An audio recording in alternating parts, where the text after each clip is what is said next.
भगवत्पादाचार्यगुरुभ्यो नमः। हरिः ओम हरिः ओम हरिः ओम।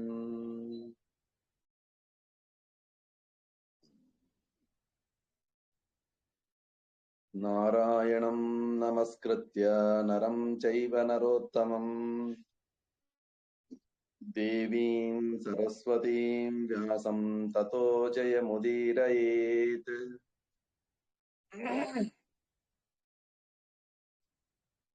गीता सुगीता कर्तव्या किमन्यैः शास्त्रविस्तरैः। या स्वयं पद्मनाभस्य मुखपद्माद्विनिश्रिता। देवं नारायणं नत्वा सर्वदोषविवर्जितम् परिपूर्णं गुरोंश्चाङ्गीतार्थं वक्ष्यामि लेशतः।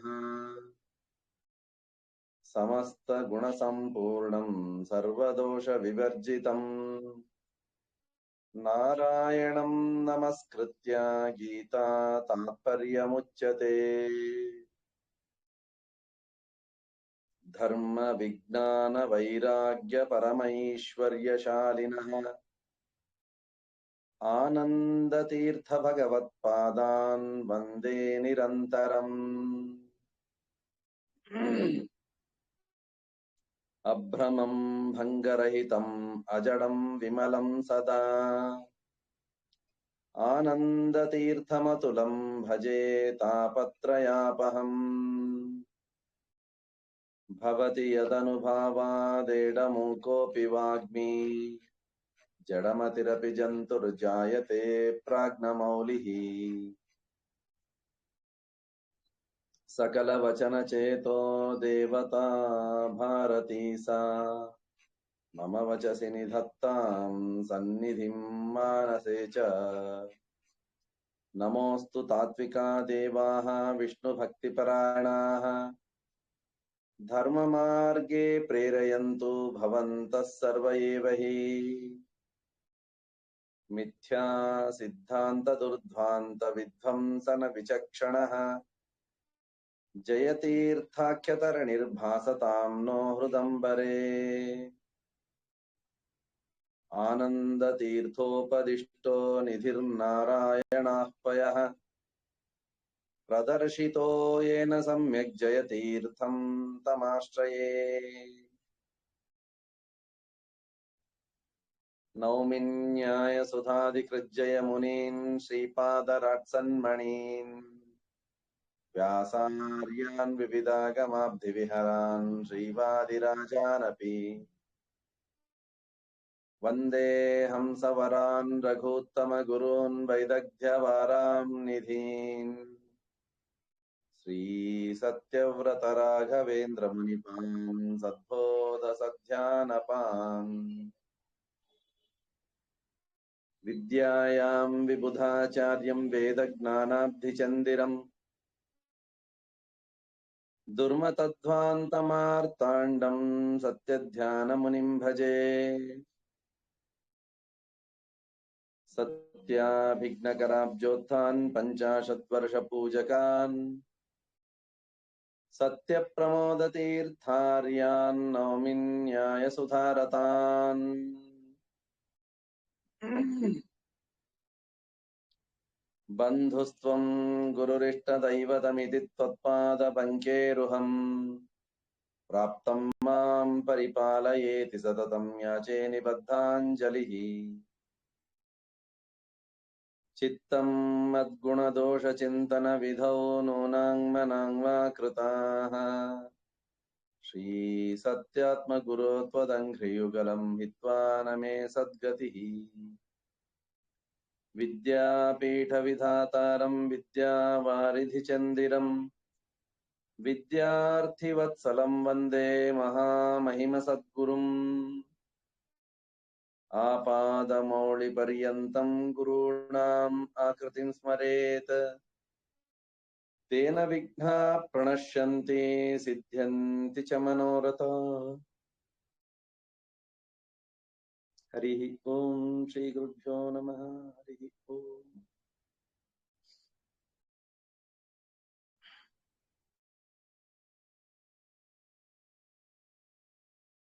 భగవద్గీత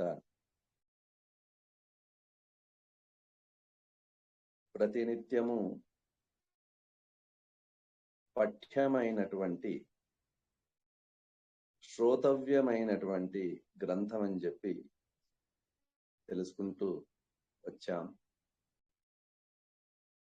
మనిషి యొక్క కర్తవ్యాలను తెలిపేటువంటిది, సన్మార్గాన్ని చూయించేటువంటిది భగవద్గీత. కృష్ణ పరమాత్ముడు తన కర్తవ్యాన్ని వదిలినటువంటి అర్జునునికి కర్తవ్య మార్గాన్ని చూయించినటువంటి అద్భుతమైనటువంటి గ్రంథం. చివరి అధ్యాయంలో ఉన్నాం మనం. మోక్ష సన్యాస యోగం అనేటువంటి ఈ అధ్యాయం. ఇందులో చాలా శ్లోకాలు, 78 శ్లోకాలు ఉన్నాయి. ఎంత స్పృశించడానికి సాధ్యమవుతుందో అన్ని శ్లోకాలను మనం స్పృశించి ఈ మంగళ కార్యక్రమాన్ని నెరవేరుద్దాం.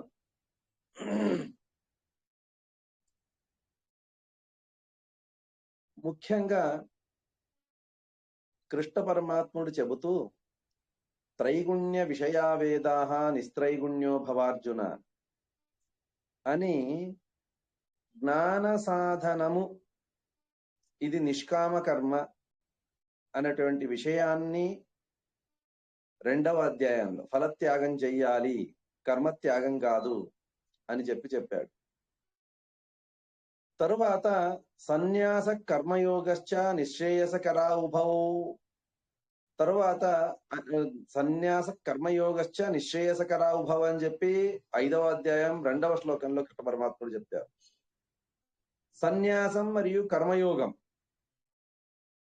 కర్మను చెయ్యాలి కానీ సన్యాసిగా చెయ్యాలి. సన్యాసి అంటే ఫల సన్యాసాన్ని చేసి కర్మను చెయ్యాలి అని చెప్పి కృష్ణ పరమాత్ముడు చెప్పాడు 5వ అధ్యాయం 2వ శ్లోకం.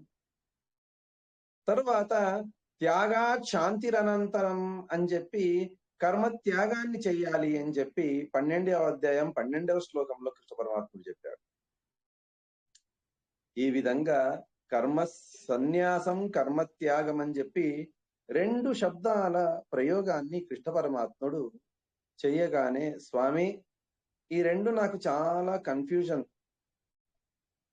నన్ను తికమక చేస్తున్నాయి, కనుక దయచేసి వీటి స్వరూపాల్ని నాకు తెలపాలి అని కృష్ణ పరమాత్ముడిని ప్రశ్నిస్తున్నాడు. అర్జున ఉవాచ సన్యాసస్య మహాబాహో తత్వమిచ్ఛామి వేదితుం త్యాగస్య చ హృషీకేశ పృథక్కేశి నిషూదన.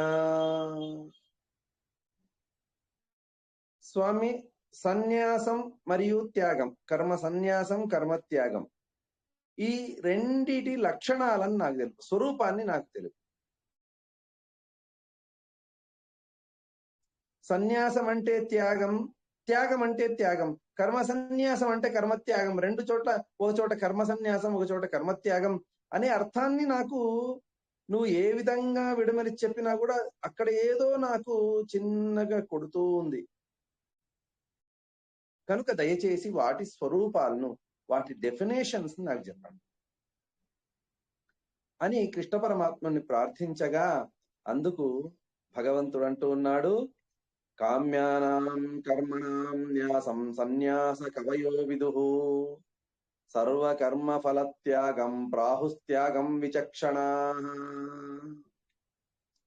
భగవంతుడు అంటూ ఉన్నాడు, కామ్యానాం కర్మణాన్యాసం సన్యాసం కవయో విదుః. ఎవరైతే జ్ఞాని అయి ఉంటాడో అటువంటి వాడు, వీటి గురించి తెలుసుకున్నటువంటి వాడు.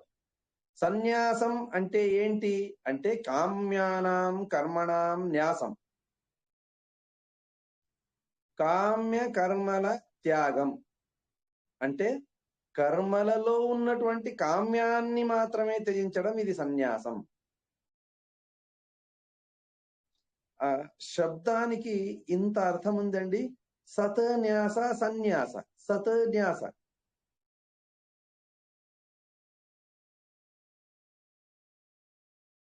కర్మ చేయాలి, ఫలాపేక్ష లేకుండా చేయాలి. ఆ కర్మను చేసేటప్పుడు ఇంత సూక్ష్మంగా చేయాలి, మనసులో ఎటువంటి కామనలు లేకుండా చెయ్యాలి, చాలా సూక్ష్మంగా చెయ్యాలి. అది సన్యాసం. వెంట్రుకను నిదానంగా తీసినట్టు. ఆ చిన్న పిల్లలు ఆడేటప్పుడు, మేము చిన్నగా ఉన్నప్పుడు ఐస్ క్రీమ్ పుల్లలు ఉండేటివి. వాటిని ఇలా ఒకరు వేస్తారు, దాన్ని ఒక్కొక్కటి తీస్తూ వెళ్తారు. ఇంకోటి కదిలితే, దేన్ని తీస్తున్నారో దాన్ని తప్ప ఇంకోటి కదిలితే వాళ్ళు అవుట్ అయినట్టు. ఆ విధంగా అంటే సూక్ష్మంగా తీయాలి, ఇంకొక పుల్ల కదలకూడదు. అదే విధంగా ఆ కర్మను చేసేటప్పుడు కర్మ త్యాగం కాదు, కర్మ చేసేటప్పుడు మదిలో ఎటువంటి ఫలాలు మెదలకూడదు, కామనలు మెదలకూడదు. ఆ విధంగా కర్మ చెయ్యాలి. దీన్ని సన్యాసం అని చెప్పి జ్ఞానులు అంటారు.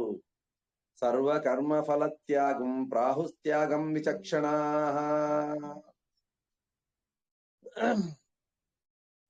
ఏ కర్మలైతే సకామమయ్యే ఉంటాయి, నిష్కామం కావడానికే సాధ్యం లేదు, అటువంటి కర్మలను త్యజించడమే ఇది కర్మ త్యాగం.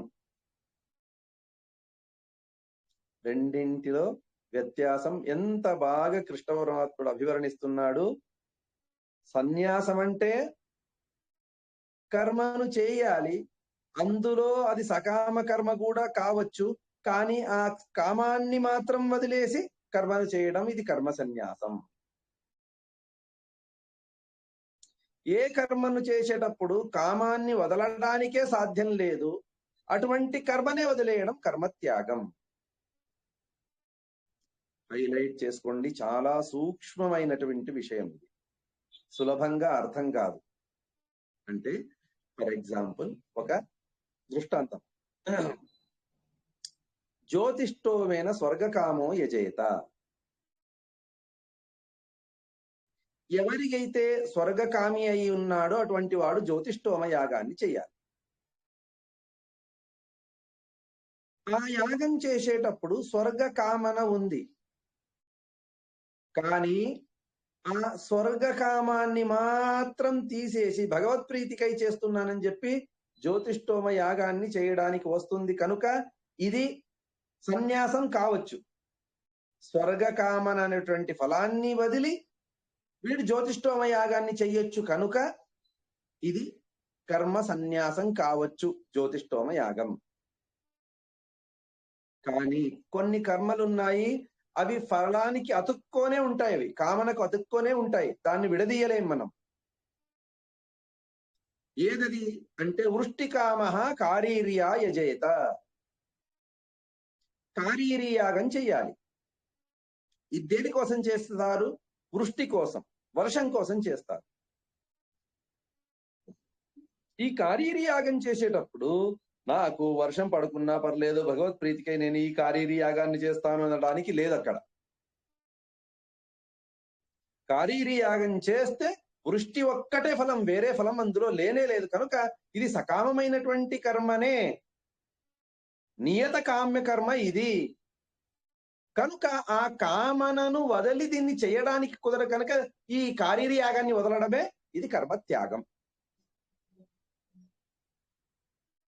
అని శాస్త్రాల్లో మనకి చెప్పారు, జ్ఞానులు చెప్పారు అని చెప్పి అర్జునుని కృష్ణ పరమాత్ముడు చెప్తున్నాడు. త్యాజ్యం దోష వ్యదిత్యేకే కర్మ ప్రాహుర్మనీషిణః యజ్ఞ దాన తప కర్మ త్యాజ్యమితి చాపరే.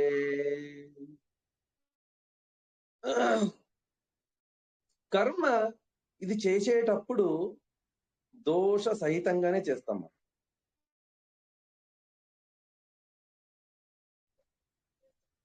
ఎందుకంటే ఒక కర్మ చేసేటప్పుడు మనస్సు చాలా డిస్ట్రాక్ట్ అవుతుంది, చంచలం అవుతుంది, ఎక్కడెక్కడో పోతుంది. నేను పూజకు కూర్చొని ఉంటాను, ఇంట్లో ఒక ఫంక్షన్ జరుగుతూ ఉంటుంది అంటే ఆ ఫంక్షన్ మీద ఏకాగ్రత కంటే వచ్చిపోయే వాళ్ళ మీద ఏకాగ్రత మనకి ఎక్కువ ఉంటుంది.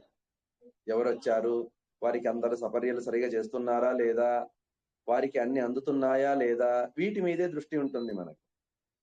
దైహికంగా మానసికంగా మనం ఏదో విచారం చేస్తూ ఇక్కడ పూజ చేస్తూ ఉంటాం, కర్మను చేస్తూ ఉంటాం, సత్కర్మలను చేస్తూ ఉంటాం.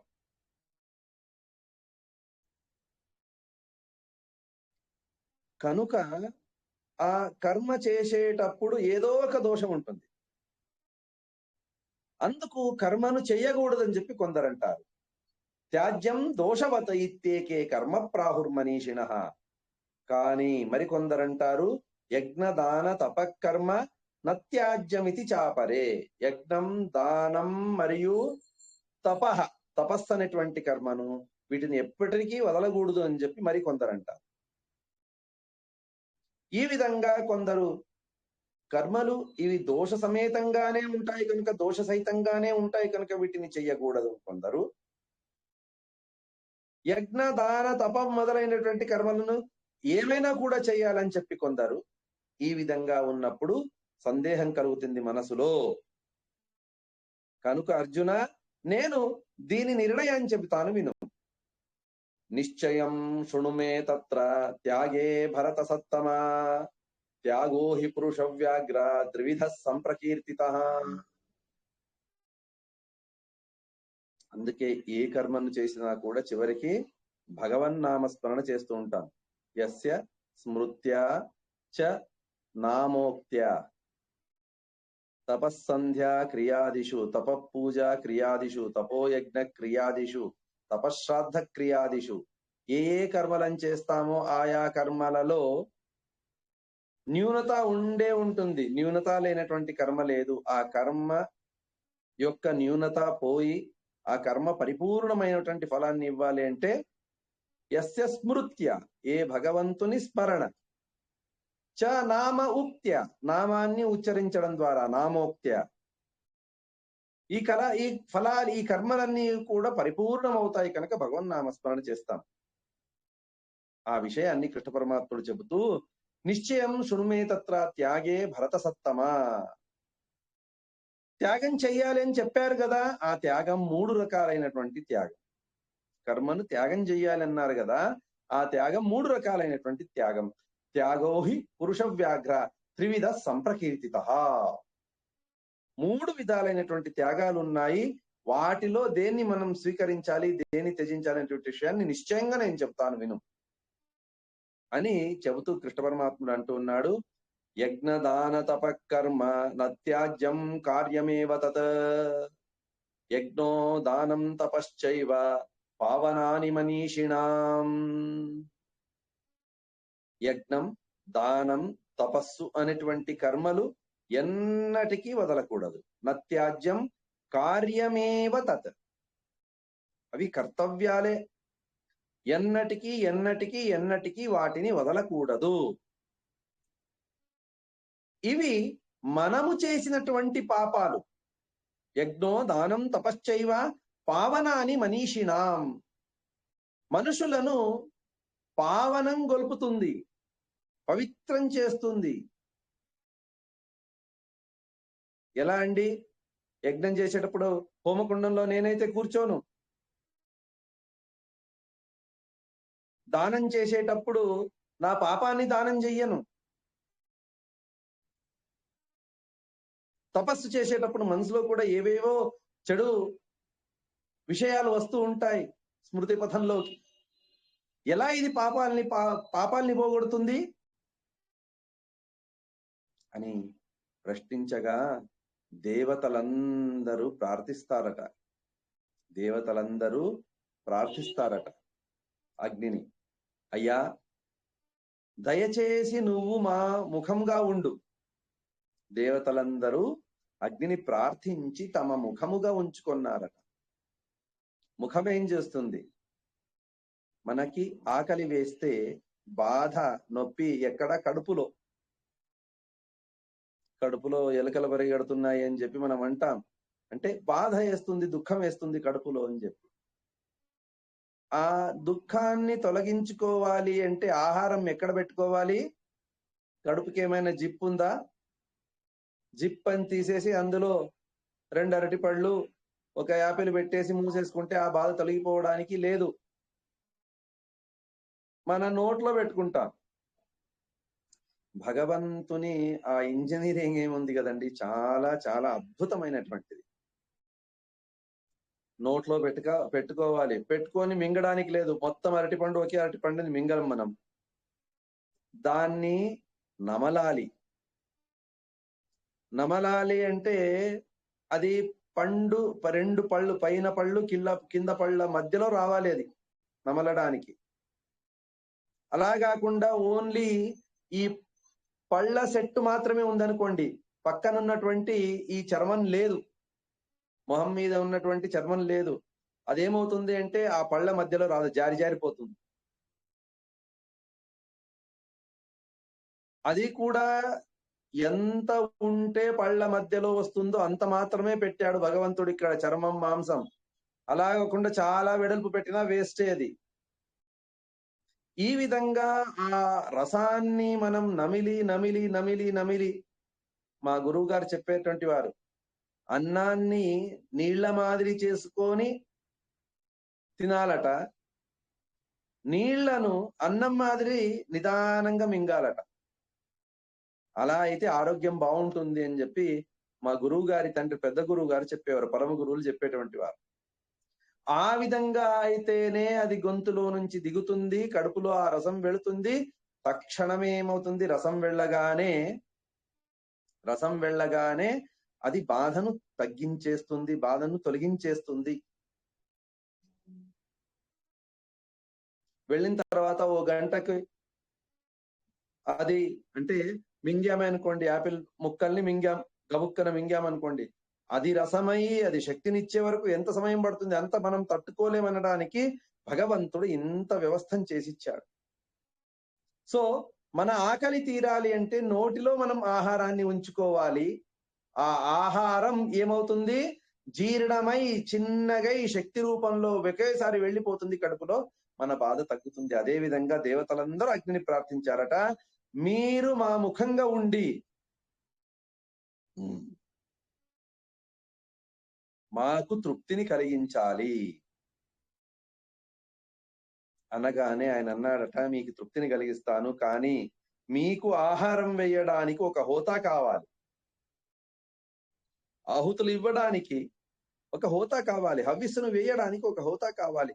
వారి పాపాలను తొలగిస్తారు అంటే చెప్పండి, నేను మీ ముఖం అవుతాను అని చెప్పి ఆయన అన్నాడట. వారు అదే విధంగా అనుగ్రహించారు కనుక దేవతల ముఖమయ్యాడు అగ్ని, దేవముఖం అని పిలుస్తారు. ఏ దేవతా మంత్రంతో మనం ఆయన నోటిలో ఆహుతిని ఇస్తామో ఆయన ఆ దేవతలకు వెళ్లి ముట్టిస్తాడు కనుక హవ్యవాహనుడయ్యాడు. వారు యాగాన్ని చేసేటప్పుడు ఆ హవిరి ద్రవ్యాలతో పాటు తమ పాపాన్ని అగ్నిలో వేస్తారు కనుక పాపాల్ని పోగొట్టుకుంటాడు యజమాని. ఈ విధంగా యజ్ఞం ఇది పరమ పవిత్రమైనటువంటిది.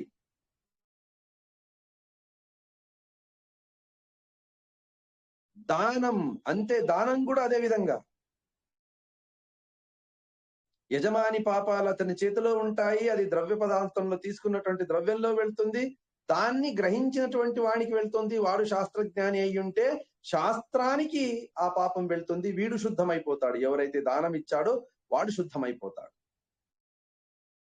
కనుక యజ్ఞో దాన తపః, తపస్సు ఏ విధంగా శాస్త్రంలో చెప్పారో, ఏ చెడు విషయాలు మనసులో రాకుండా భగవంతుని ధ్యానిస్తూ, భగవంతుడు నా ఎదుట ఉన్నాడు, ఆయనకు సంతోషం కలిగించే విధంగా నేను జపం చేస్తున్నాను, తపస్సు చేస్తున్నాను అని చెప్పి మనం ఆ తపస్సును చేస్తే ఏమవుతుంది, మనలో ఉన్నటువంటి పాపాలు తొలగిపోతాయి. ధియోయోన ప్రచోదయ, స్వామి సన్మార్గంలో నా బుద్ధిని ఉంచు, చెడును నా చెంతకు రాణించకు అని చెప్పి స్మరిస్తూ మనం ఆ తపస్సును ఇది చేయడం ద్వారా ఏమవుతుంది, మన పాపాలు పోతాయి. ఇది తపస్సు, ఇది మహాప్రాయశ్చిత్తం అని చెప్తారు పాపాలు తొలగించుకోవడానికి. ఈ విధంగా ఈ 3 కర్మలు, పాపాలను తొలగించుకునేటువంటి కర్మలు, వీటిని నిత్యం చెయ్యాలి మనం.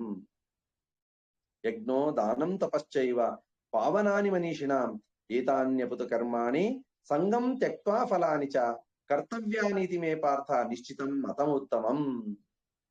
ఈ కర్మలను చేసేటప్పుడు యజ్ఞ దాన తపస్సు అనేటువంటి కర్తవ్య కర్మలను చేసేటప్పుడు ఫలత్యాగం మాత్రమే ఉండాలి. వీటిని త్యజించరాదు, తప్పక చెయ్యాలి, ఇవి కర్తవ్యమైనటువంటివి అని కృష్ణ పరమాత్ముడు చెబుతూ, త్రివిధ కర్మత్యాగం ఎలా ఉంటుంది దాన్ని చెబుతాను విను అని చెప్పి కృష్ణ పరమాత్ముడు చెబుతూ ఉన్నాడు. నియతస్యతు సన్యాసః కర్మణో నోపపద్యతే మోహాత్ తస్య పరిత్యాగః తామస పరికీర్తితః. నియతమైనటువంటి కొన్ని కర్మలు ఉన్నాయి, వాటిని ఎప్పటికీ త్యాగం చెయ్యరాదు.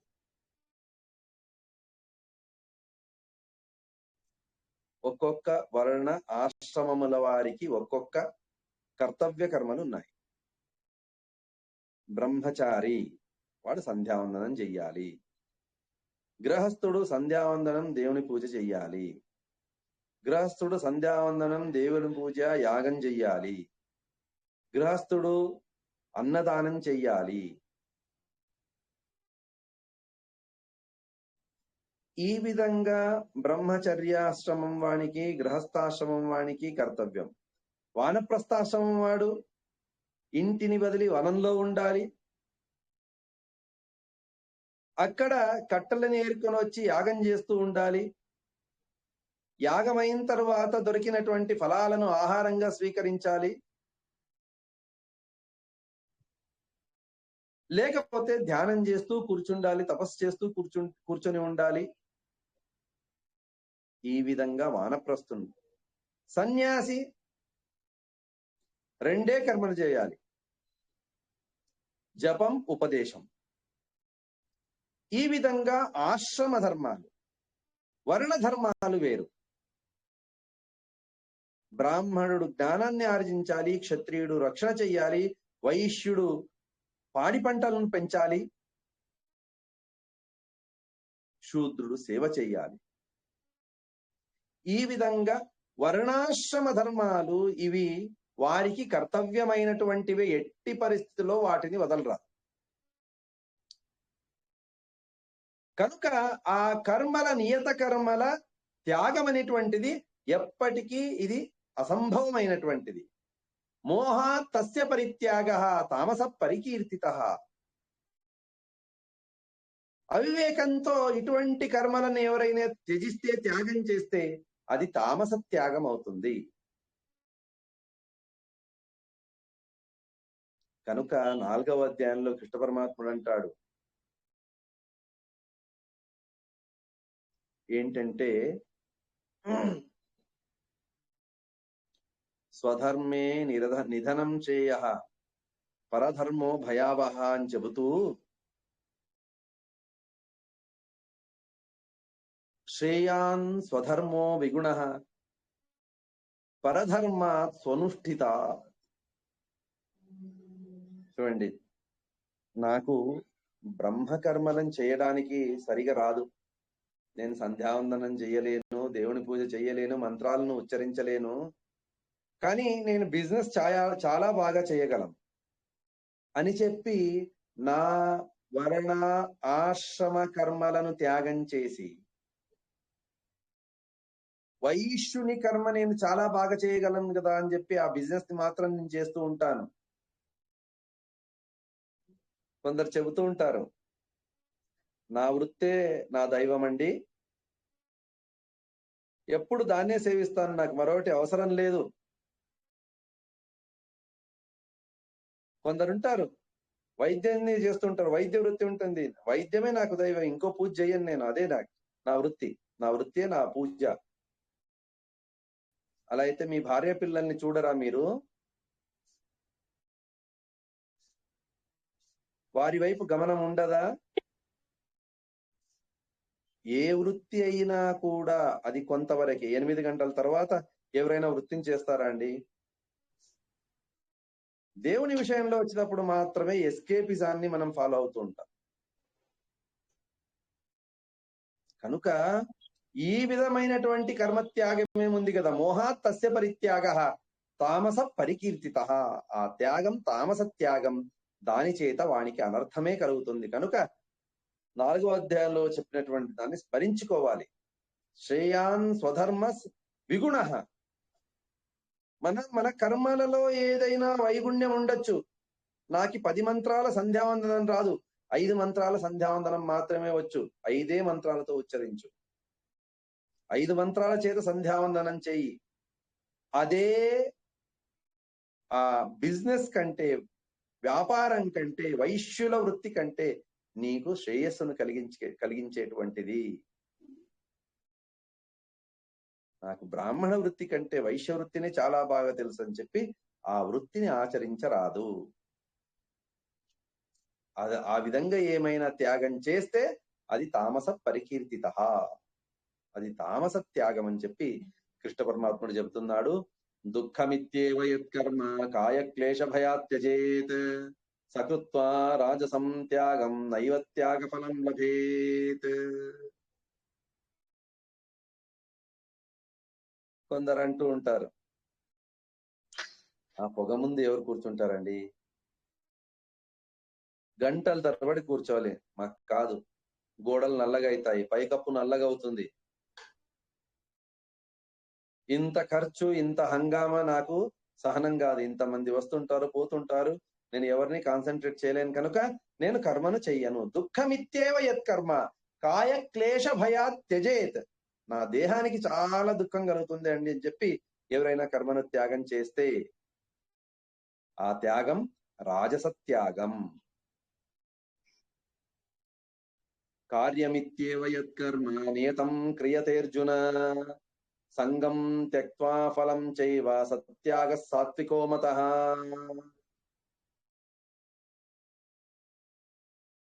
నా కర్తవ్యం ఇది,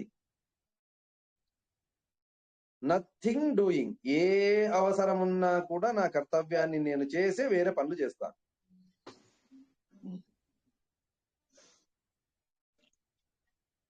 ఇప్పటి కాలం పిల్లలు, వారికి సమర్థించేటువంటి తల్లిదండ్రులు, మీ అబ్బాయి సంధ్యావందనం చేస్తాడా, సంధ్యావందనం చేస్తాడా, లేదండి వానికి సమయమే లేదు, రాత్రి లేటుగా వస్తాడు, ఉదయం త్వరగా వెళ్ళాలి, పడుకుంటాడు, లేస్తూనే స్నానం చేస్తాడు, కొన్నిసార్లు స్నానం చేయకుండా కూడా వెళ్ళిపోతుంటాడు అని మనం సమర్థిస్తాం. వాడు కూడా అదే మాట చెప్తాడు, నాకు సమయం లేదండి చేయడానికి, సంధ్యావందనం చేయడానికి సమయం లేదు. ఎందుకు సమయం లేదు, చాలా లేట్ అయ్యి వచ్చింటాను కదా, నాకు ఆయాసం అయిపోయి ఉంటుంది, కనీసం 8 గంటలు నిద్ర కావాలని చెప్పి పడుకుంటాను, సమయం లేదు. మరుసటి ఉదయం వారి బాస్ ఉదయం 4 గంటలకు ఆఫీస్కి రావాలి అంటే అలారం పెట్టుకొని 3 గంటలకు లేచి రెడీ అయి క్యాబులో 4 గంటలకు ఆఫీస్కి ఉంటాడు.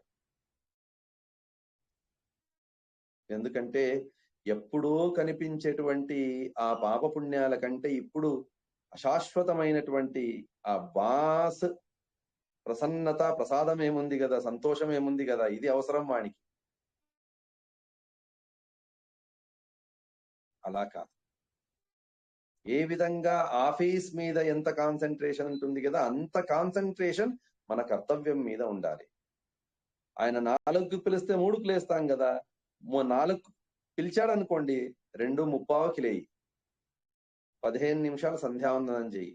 చెప్పే తాత్పర్యం ఏంటంటే సమయపాలన దానికి అనుగుణంగా నువ్వు చేసుకోవాలి తప్పిస్తే 2:30కే రాత్రి చేయాలని చెప్పి తాత్పర్యం కాదు.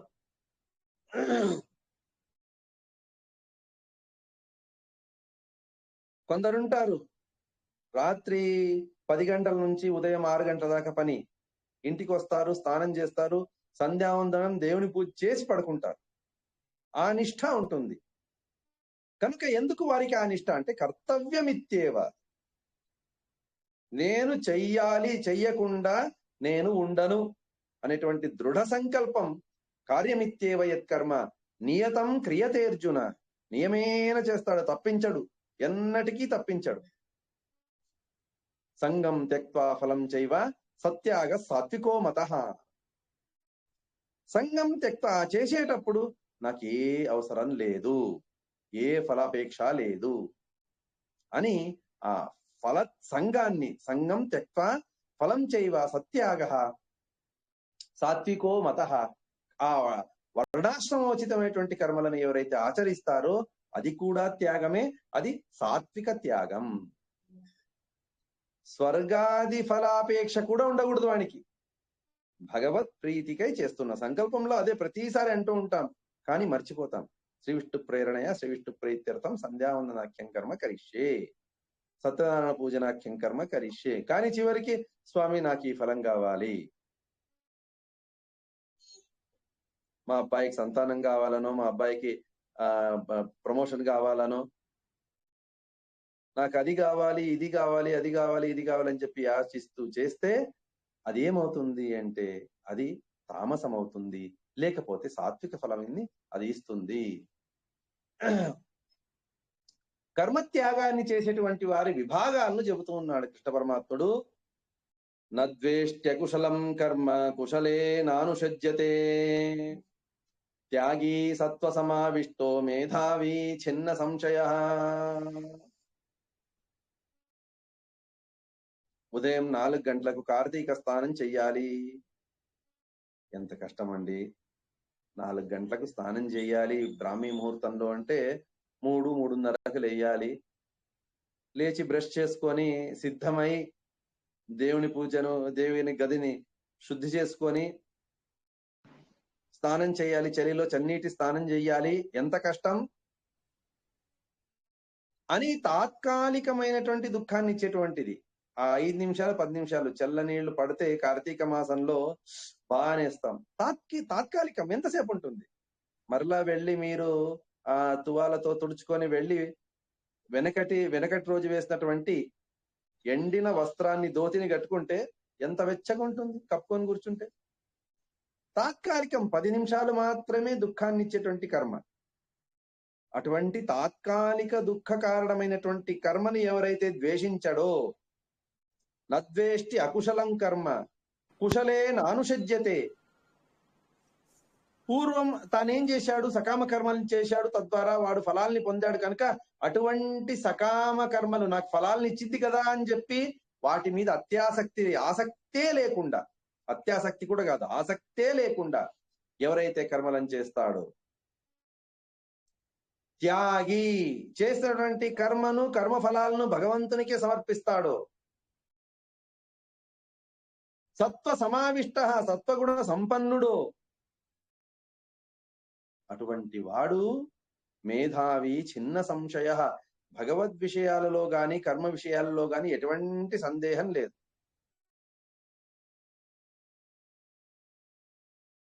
అటువంటి వాణ్ణి త్యాగి అని అంటారు. నహి దేహభృతా శక్యం త్యక్తుం కర్మాణ్యశేషతః, యస్తు కర్మ ఫల త్యాగి సత్యాగీత్యభిధీయతే. మనిషి దేహం చేత పుట్టినప్పుడు, దేహంతో ఉన్నప్పుడు, దేహము లేకుండా ఉండేటువంటి అవస్థనే లేదండి. దేహం లేకుండా జీవం ఎక్కడ ఉండదు. బల్బ్ లేకుండా కరెంటు వెలుతురినివ్వదు మనకు. కరెంటుకి వెలుతురు ఇచ్చేటువంటి శక్తి ఎద్వారా వస్తుంది? ఆ బల్బ్ ద్వారా వస్తుంది. అదే విధంగా జీవికి కర్మ చేసేటువంటి శక్తి ఈ దేహంతోనే వస్తుంది. కనుక దేహం కలిగినటువంటి వాడు కర్మ చేయకుండా ఊరికే కూర్చోవడానికి సాధ్యమే లేదు. నహి దేహభృతాశక్యం త్యక్తుం కర్మాణి అశేషత. ఒక్క కర్మ చెయ్యకుండా కూర్చున్నాము, సాధ్యమే లేదు. 2 గంటలు 3 గంటలు 4 గంటలు కూర్చోండి, 5వ గంట ఏమవుతుంది? ఆకలేస్తుంది. దానికోసం ప్రయత్నం చేయాలి. పొయ్యిని ముట్టించుకోవాలి, బియ్యం గడగాలి, పొయ్యి మీద పెట్టాలి, అది ఉడకాలి, అన్నం కావాలి, తినాలి. తిన్న తర్వాత అలానే కూర్చున్నాం కదా 4 గంటలు, దేహానికి శ్రమ అవుతుంది, పడుకోవాలి.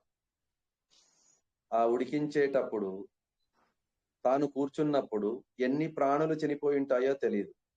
నోట్లో ముద్దలు పెట్టుకునేటప్పుడు ఎన్ని ప్రాణులు నోట్లో పోయి ఉంటాయో తెలియదు. పడుకున్నప్పుడు మన కింద ఎన్ని ప్రాణులు చనిపోయి ఉంటాయో తెలియదు. ఇది దైహికమైనటువంటి పాప.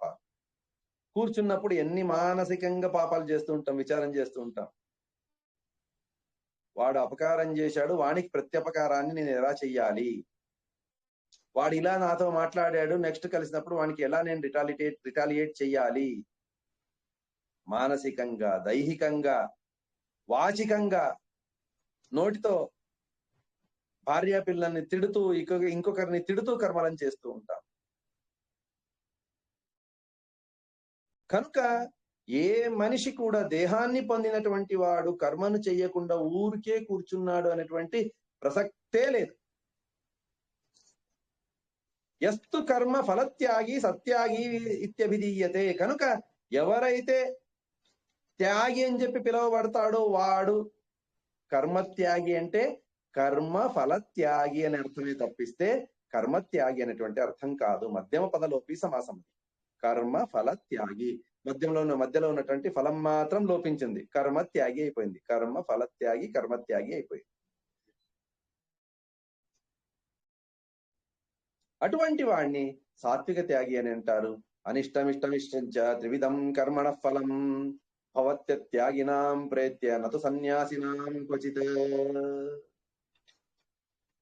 కర్మల ఫలాలు 3 రకాలు: అనిష్ట ఫలాలు, ఇష్ట ఫలాలు, మిశ్ర ఫలాలు.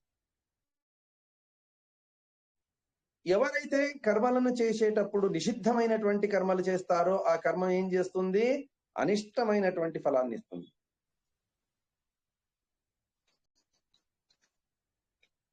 అసద్భి క్రియతే కర్మ రుదద్భిరనుభూయతే.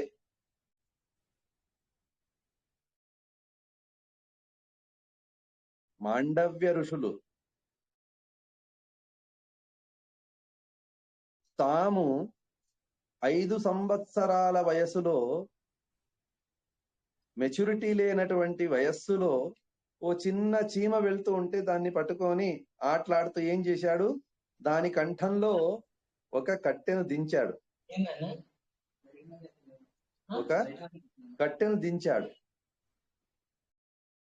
దించినందుకు ఏమైంది? ఆయన కంఠంలో ఒక శూలం దిగింది.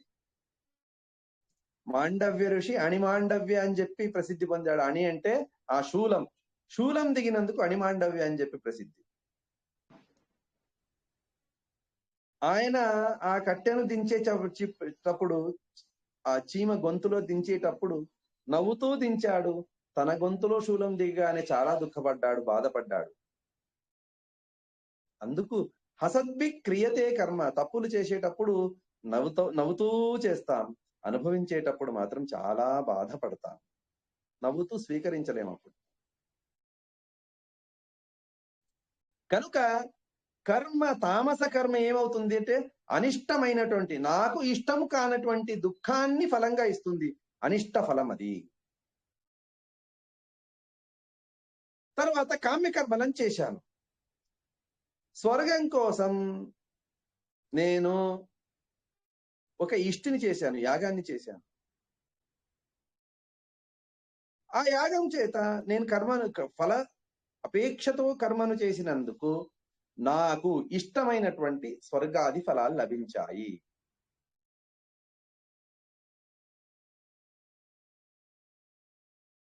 ఇంకొందరు మనసుండి మనసు లేకుండా కొన్ని కర్మలు చేస్తూ ఉంటారు. అటువంటి వారికి మిశ్ర ఫలాలు, సంసారం అనేటువంటి ఫలం లభిస్తుంది.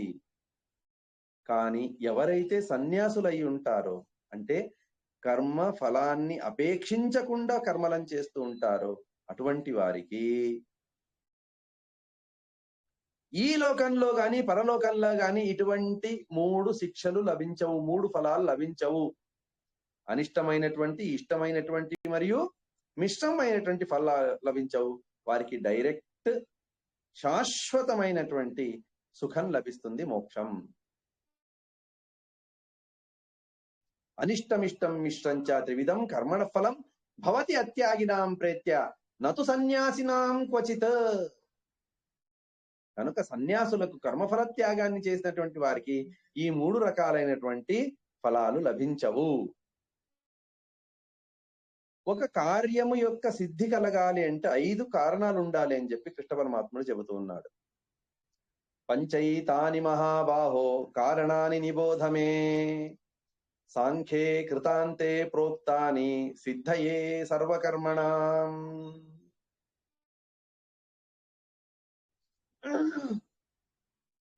5 కారణాలు లేనిదే ఒక కార్యసిద్ధి కాదు.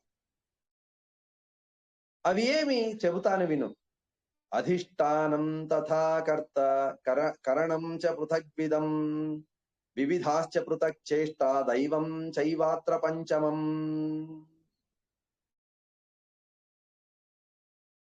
నేను యాత్రకు పోయింటి అండి, ఉత్త చేత్తో పోయింటి, కానీ ఎక్కడ నేను వండుకొని భోంచేశాను. ఎలా చేశావయ్యా? ఉత్త చేత్తో పోయావు, పాత్రలు లేవు, పాత్రలు లేకుండా ఎలా వండుకున్నావు అంటే, వండుకోవడానికి ఒక పాత్ర కావాలి, ఆధారం కావాలి. కనుక కర్మ చేయడానికి ఒక ఆధారం కావాలి, అధిష్టానం. కర్త ఉండాలి. ఒక కర్మ జరిగింది అంటే కర్త ఉండాలి, చేసేటువంటి వాడు ఉండాలి. ఆ గుడిలో ఎవరు లేరండి, కానీ ప్రతిరోజు హోమాలు జరుగుతూ ఉంటాయి అంటే ఆ గుడికే వెళ్ళాం, ఏ భూత ప్రేత పిశాచాలు ఉంటాయో మనకు కంటికి కనిపించకుండా అని చెప్పి. కనుక కర్త ఉండాలి. కరణం, ఇంద్రియాలు ఉండాలి. చెయ్యి, కాళ్ళు, కర్మేంద్రియాలు, జ్ఞానేంద్రియాలు సరిగా ఉండాలి. కర్మేంద్రియాలు బాగున్నాయి, బుద్ధి సరిగా లేదు,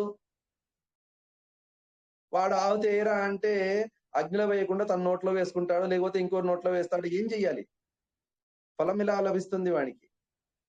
కనుక కర్త ఉండాలి, ఇంద్రియాలు బాగుండాలి, తరువాత ఆ ఇంద్రియ వ్యాపారాలు కూడా బాగుండాలి. ఇంత ఉన్నా కూడా దైవం లేకపోతే ఆ కర్మ జరగదు.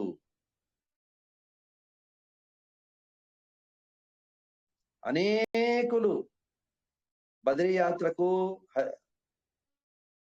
హరిద్వార యాత్రకు, కాశీ యాత్రకు వెళ్తూ ఉంటారు, బుక్ చేసుకుని ఉంటారు. వెనకటి రోజు ఏదో ఒక అడ్డుపడి ఆ యాత్ర భగ్నమైపోతుంది, వెళ్ళడానికే కుదరదు. ఎందుకు? దైవం లేదు. ఆ పుణ్య సంపాదనకు దైవం కావాలి. దైవం ఫలతి సర్వత్ర నవిద్య నచ పౌరుషం. ఎంత ప్రయత్నమున్నా కూడా దైవం లేకపోతే మాత్రం ఆ పని జరగదు. అలా అయితే దైవం ఒక్కటే చాలా అంటే మన ప్రయత్నం కూడా కావాలని చెప్పి వెనకటి 4 కారణాలు ప్రయత్నం చేత, 5వ కారణం దైవం అని చెప్పారు. శ్రీమదాచార్యులు అంటారు, ప్రయత్నమేకమగ్రతో విధాయ భూతిమాప్నుమః. భూతి అంటే మంచి ఫలం, ఇది లభించాలంటే ప్రయత్నమేకమగ్రతో, ప్రయత్నం చేస్తూ ఉండాలి. ప్రయత్నం చేయకుండా అన్నిటికీ దైవమేంటి, దైవం దైవం దైవం దైవం.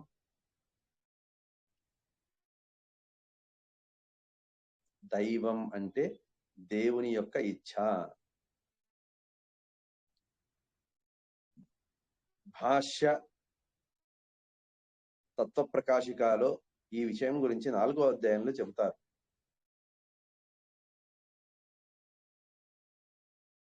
ఒక ఫలం లభించింది, ఒక కర్మ జరిగింది అంటే, నేను అనుకున్నటువంటి ఒక పని జరిగింది, నేను ఇంట్లో ఒక పవమాన హోమం చెయ్యాలి అని చెప్పి అనుకున్నప్పుడు ఎన్నో ఆటంకాలు, ఎన్నో విఘ్నాలు. ముందటి శనివారం చేద్దాం అనుకుంటాను, శుక్రవారం రాగానే ఇప్పుడు వెళ్ళాలా, బయటికి సామాన్లు తీసుకురావాలా, అంత సిద్ధం చేయాలా, ఈసారి వద్దులే, ముందటి శనివారం చేయాలని చెప్పి అనుకున్నాను. వెనక ముందు 1, 2, 3 రోజుల ముందు భార్య బయట అయింది, అయ్యో ఒక్కడనే ఇంటి పనులు చేయాలి, బయట పనులు చేయాలి కదా అని చెప్పి ఆ శనివారం దాటివేశాను. ఈ విధంగా కొన్ని నెలలు, సంవత్సరాలు నేను ఆ కర్మను చెయ్యకుండా పోతూ ఉంటా. నా ఇచ్ఛ ఉంది, భగవదిచ్ఛ లేదు, దైవం లేదు. దైవం అంటే భగవదిచ్ఛ లేదు, పని జరగదు. ఓసారి అనుకోకుండా ఏదో తక్కువ చెయ్యాలి అనిపించింది, ఈ రోజు ఉదయం అనిపించింది, మధ్యాహ్నానికి ఆ హోమాన్ని చేసి ముగించేస్తా. అన్ఎక్స్పెక్టెడ్ గా ఒక హోమం, పవమాన హోమాన్ని నేను ముగించేశా. నా ఇచ్ఛ లేదు, భగవదిచ్ఛ ఉంది, పని అయిపోయింది. నా ఇచ్ఛ లేదు, నా ప్రయత్నం లేదు, భగవదిచ్ఛ లేదు, ఏ పని కాదు.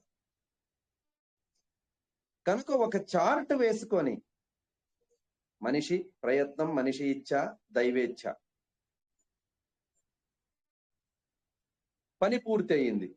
మూడవ కాలం మనిషి ఇచ్ఛ లేదు, భగవదిచ్ఛ ఉంది, పని పూర్తయింది, టిక్ చేసేసేయండి. మనిషి ఇచ్ఛ ఉంది, భగవదిచ్ఛ లేదు, పని పూర్తి కాలేదు, ఇంటూ చేయండి. మనిషి ఇచ్ఛ ఉంది, భగవదిచ్ఛ ఉంది, పని పూర్తి అయింది, టిక్ చేసేసేయండి. సో 100% ఉన్నది భగవదిచ్ఛ. ఎక్కడ టిక్ అయిందో పని పూర్తి అయినటువంటిది, దాని వెనకల భగవదిచ్ఛ లేనిదే, దైవం లేనిదే పని పూర్తి కాదు. కనుక పని పూర్తి అయింది అంటే భగవదిచ్ఛ ఉండవలసినదే.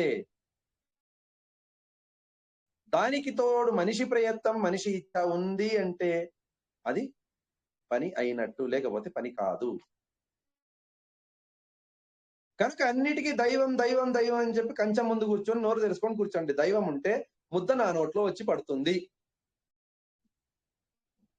దైవం ఉంటే నా కడుపు నిండుతుంది, దైవం ఉంటే నాకు పని లభిస్తుంది, దైవం ఉంటే నేను పాస్ అవుతాను ఇంజనీరింగ్, దైవం ఉంటే నాకు జాబ్ దొరుకుతుంది, అన్ని దైవం అని చెప్పి వదిలేసేయండి.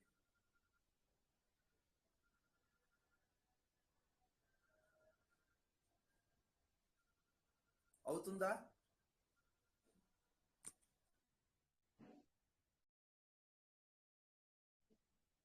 కాదు. కానీ దైవం అవసరమే. దైవం లేకుండా, మన ప్రయత్నం లేకుండా పని జరగదనే విషయాన్ని కృష్ణ పరమాత్ముడు చెబుతూ, అధిష్టానం తథాకర్త కారణం చ పృథగ్విధం వివిధాశ్చ పృథక్ చేష్ట దైవం చైవాత్ర పంచమం. ఐదవ కారణం దైవం. కనుక అధిష్టానం 1, కర్త 2, కరణం ఇంద్రియాలు 3, తర్వాత వివిధమైనటువంటి పనులు, ప్రయత్నం, 5వది దైవం. ఈ విధంగా 5 కారణాలు ఉంటేనే ఒక క్రియ జరుగుతుంది.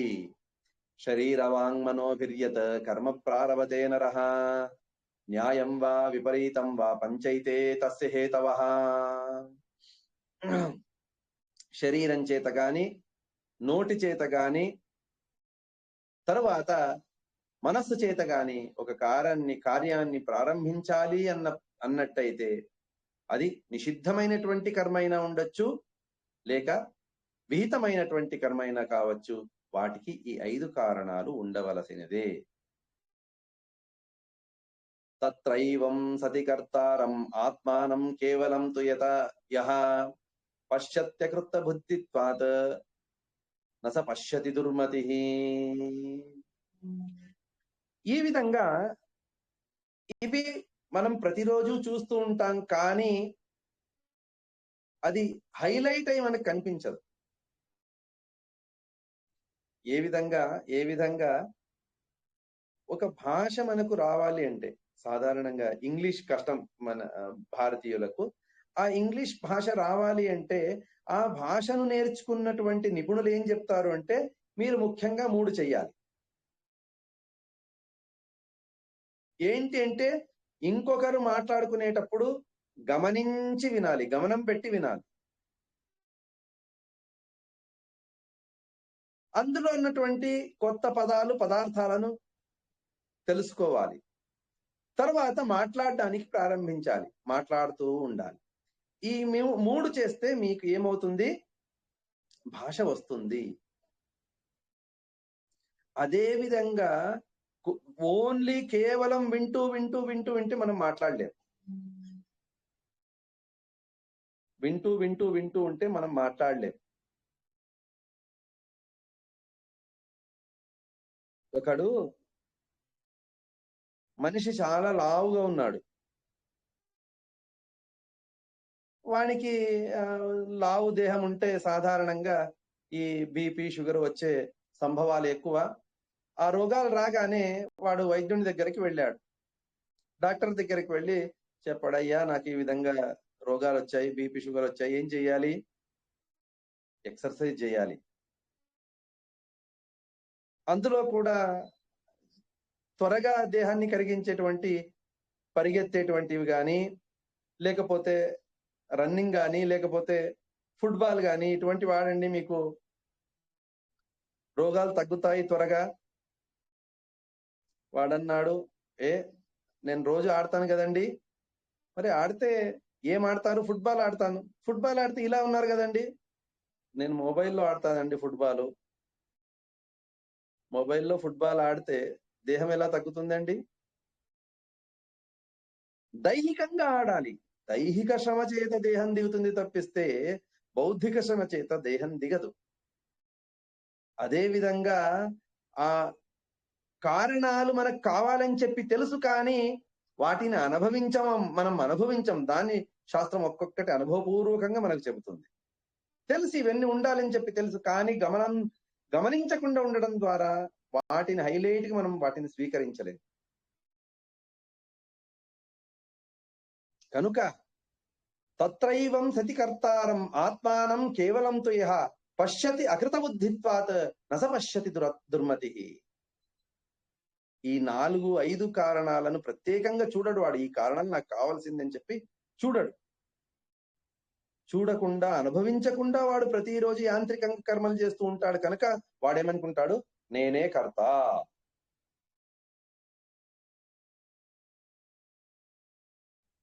అకృత బుద్ధిత్వాత్, వాడు అవివేకి అయినందువలన దీనికి కర్త దైవం ఉన్నది, స్వతంత్ర కర్త వేరేవాడు. నాలో ఎటువంటి కర్తృత్వం లేదు.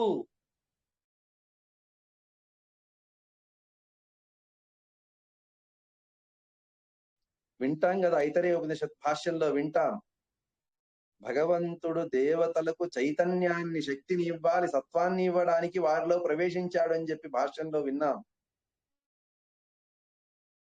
కనుక నా స్థితికి, స్థైర్యానికి కారణమైనటువంటిది ఆ దైవం. ఆ దైవాన్ని మరిచి నేనే స్వతంత్రకర్త అని ఎవరైతే అనుకుంటాడో, పశ్యత్యకృత బుద్ధిత్వాత్ స నస పశ్యతి దుర్మతి, వాడు ఎన్నటికీ భగవంతుణ్ణి కనలేడు, చూడలేడు. యస్య నాహంకృతో భావో బుద్ధిర్యస్య న లిప్యతే హత్వాపి సైమాన్ లోకాన్ నహంతి న నిబధ్యతే. చూడండి ఎంత అద్భుతమైనటువంటి మాటని చెబుతున్నాడు కృష్ణ పరమాత్ముడు. ఇది కేవలం జ్ఞాన గొప్పతనాన్ని చెప్పడానికి తప్పిస్తే ఇది వస్తుస్థితి కాదు. వస్తుస్థితి కాదు. అంటే శాస్త్రంలో ఓ మాట అంటారు, ఈ పురాణ ఇది ఏమి మాస మహిమలని చెబుతూ ఉంటారు. చెప్పేటప్పుడు చైత్ర మాస మహిమ, చైత్ర మాసం చాలా గొప్పది, వైశాఖ మాసం చాలా గొప్పది, అన్ని మాసాల్లో వైశాఖ మాసం గొప్పది, జ్యేష్ఠ మాస మహిమ అన్ని మాసాల్లో జ్యేష్ఠ మాసం గొప్పది. అన్ని మాసాల్లో ఆయా మాసం గొప్పది అని చెప్పి ఆయా మాస మహిమ చెబుతూ ఉంటుంది. అలా అని చెప్పి దేన్ని గొప్ప అని చెప్పి మనం తెలుసుకోవాలి. అన్ని గొప్పనే, వేరేది గొప్ప కాదు, నేను మాత్రం గొప్ప అని చెప్పి ఆ మాసం చెబుతుంది కదా, దాన్ని అర్థవాదం అని అంటారు శాస్త్రంలో. అర్థవాదం అంటే తనని తాను పొగడుకోవడం అని తప్పిస్తే ఇంకేముండదు. ఓసారి బద్రీకి వెళ్ళండి, అక్కడ పిండ ప్రదానం చేయడం చేత తర్వాత మీరు మీ ఊర్లోకి వెళ్ళి పిండ ప్రదానం చేయవలసిన అవసరం లేదు, ఒకసారి చేస్తే చాలు. గయా శ్రాద్ధం చేత పితృలకి సద్గతి కలుగుతుంది, కనుక మరలా ఇంటికి వెళ్ళి మీరు శ్రాద్ధం చేయరాదు అని చెప్పి అక్కడ ఉన్నటువంటి క్షేత్ర బ్రాహ్మణులు చెబుతూ ఉంటారు. అదేంటంటే ఇది చాలా గొప్పది అనే తాత్పర్యం అక్కడ తప్పిస్తే వాళ్ళు చెప్పారు కదా అని చెప్పి అక్కడ వదిలేసి రాకూడదు. మనం ఏ విధంగా అవి గయాకి వెళ్ళి ఏం వదిలేసి వచ్చారని చెప్పి అంటూ ఉంటారు. ఆ విధంగా పిండం వదిలేసి వచ్చేసానండి, మా ఇంట్లో శ్రాద్ధాలు చేయం, పిండం చేయం మేము కాదు, గొప్పది అనేటువంటి తాత్పర్యం. అదే విధంగా కృష్ణ పరమాత్ముడు అంటున్నాడు, యస్య నాహంకృతో భావః బుద్ధిర్యస్య నలిప్యతే. ఏ కర్మ చేసినా ఇది నాది కాదు, నాది కాదు, నాది కాదు అనేటువంటి భావన ఎవరి ఎందైతే ఉంటుందో, బుద్ధిర్యస్య నలిప్యతే, వాళ్ళ బుద్ధి ఎప్పుడూ కూడా ఫలాపేక్ష అయి ఉండదో,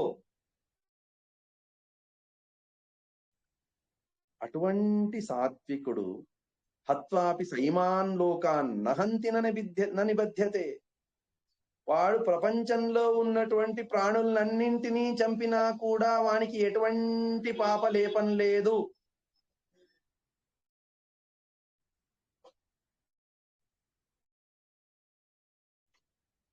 అందుకే పెహల్గాం వాళ్ళు పాపం చంపారు. వారు కూడా నాహంకర్త హరికర్త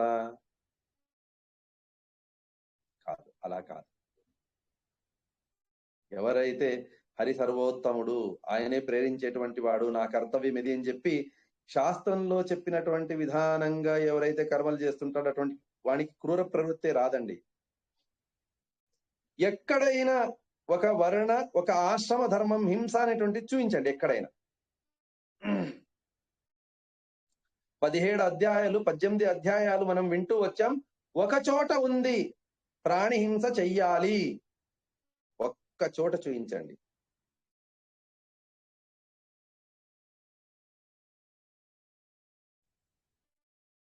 ఒక్క చోట కూడా లేదండి. కనుక భగవద్భక్తుడు ఎవరై ఉంటాడో అటువంటి వాడు హింసకు పాల్పడడు. కానీ తాత్పర్యం ఏంటంటే ప్రపంచాన్ని మొత్తాన్ని చంపినా కూడా ఎటువంటి పాపం వస్తుందో దానికంటే గొప్ప పుణ్యం ఈ విధంగా వ్యవహరించే వానికి ఉన్నదని తాత్పర్యమే తప్పిస్తే అందరిని చంపాలి అనేటువంటి అర్థం అందులో లేదు, ఆంతర్యం అందులో లేదు.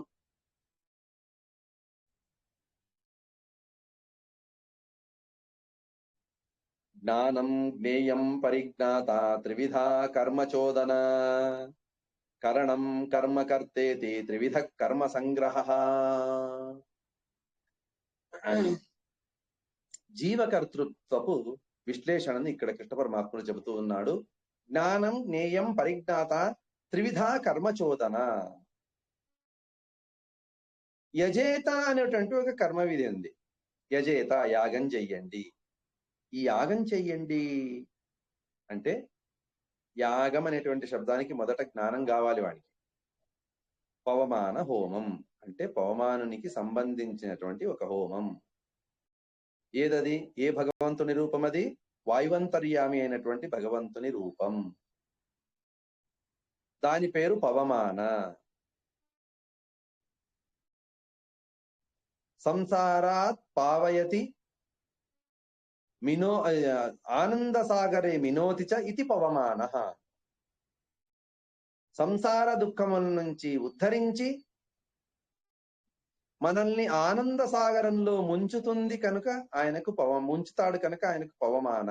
అంటే పవమాన ఆ భగవద్రూపం, దానికి అధిష్టానమైనటువంటి వాయుదేవుడు, దానికి కావలసినటువంటి మంత్రాలు, దానికి కావలసినటువంటి హవిపదార్థాలు, దానికి కావలసినటువంటి యజ్ఞకుండం, దానికి కావలసినటువంటి ఇటుకలు, దానికి కావలసినటువంటి ఇసుక, దానికి కావలసినటువంటి కట్టెలు, దానికి కావలసినటువంటి నెయ్యి, కలశాలు, కొబ్బరికాయ. అంటే ఇంత జ్ఞానం ఉండవలసిందే. పవమాన హోమం చెయ్యాలంటే ఇన్ని కావాలి నాకు. అలా కాకుండా పవమాన హోమం చేద్దాం,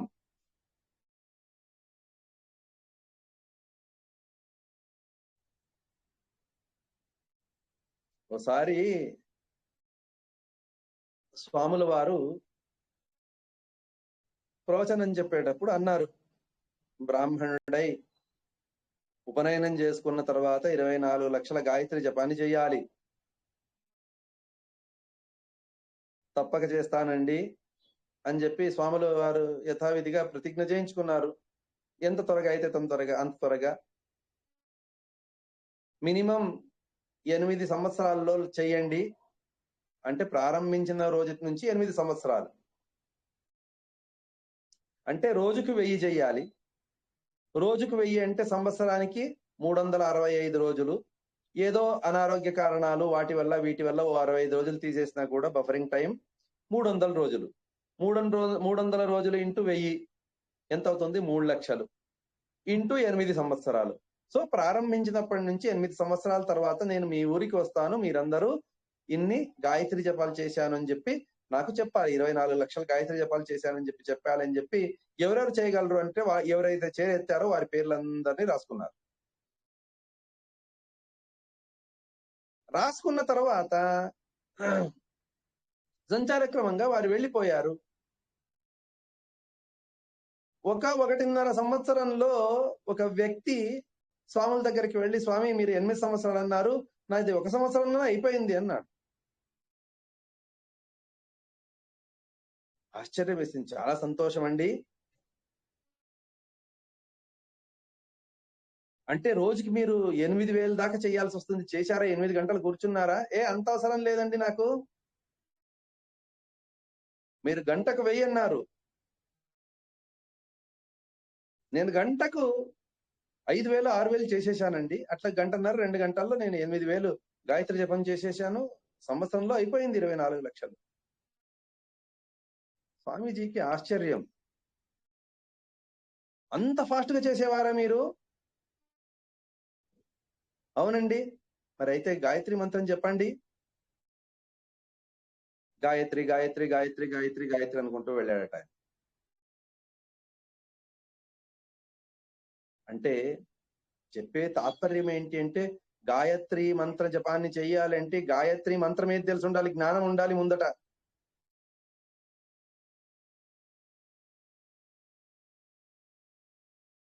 అలా లేకుండా ఉంటే ఈ పరిస్థితి వస్తుంది అని చెప్పి చెప్పడానికి, జ్ఞానం కర్మచ కర్తాచ,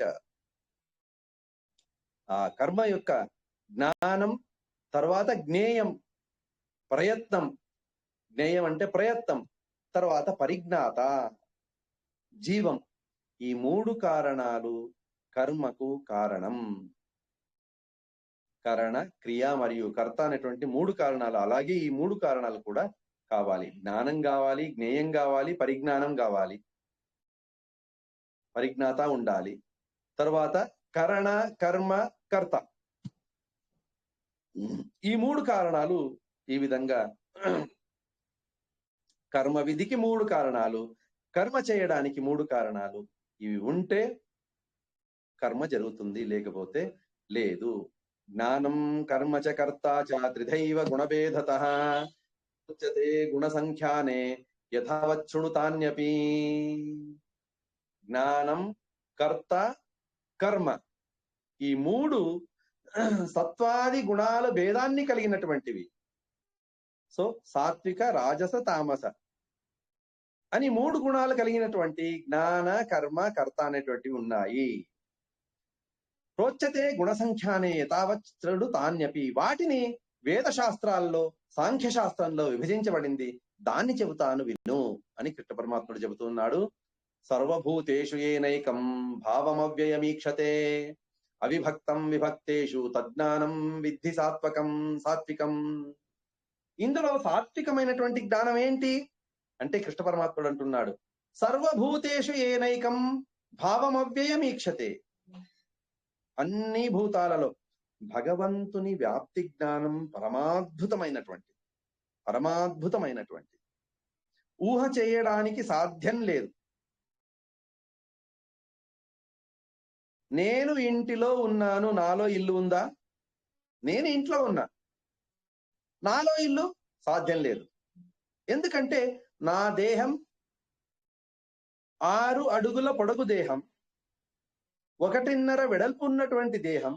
ఇందులో 150 గజాల ఇల్లు ఉండడానికి సాధ్యం లేదు. నా దేహంలో ఇల్లు ఉండడానికి సాధ్యం లేదు. ఇంటిలో నేను ఉండగలను. కానీ భగవంతుని విషయంలో అలా కాదు. భగవంతుడు బ్రహ్మాండంలో ఉన్నాడు, బ్రహ్మాండాన్ని తనలో ఉంచుకున్నాడు. ఇది అద్భుతమైనటువంటి శక్తి భగవంతుడు.